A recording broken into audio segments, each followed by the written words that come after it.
3.2 á, em ra 4.0 rồi nhỉ?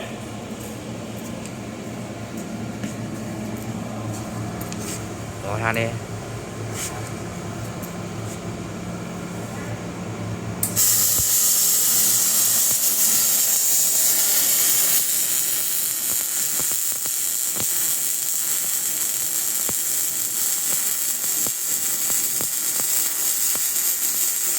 Thì hàn dây nhà mình là cái lúc sáng em chụp cho có cái mối hàn dây nhà mình còn gì, đúng không?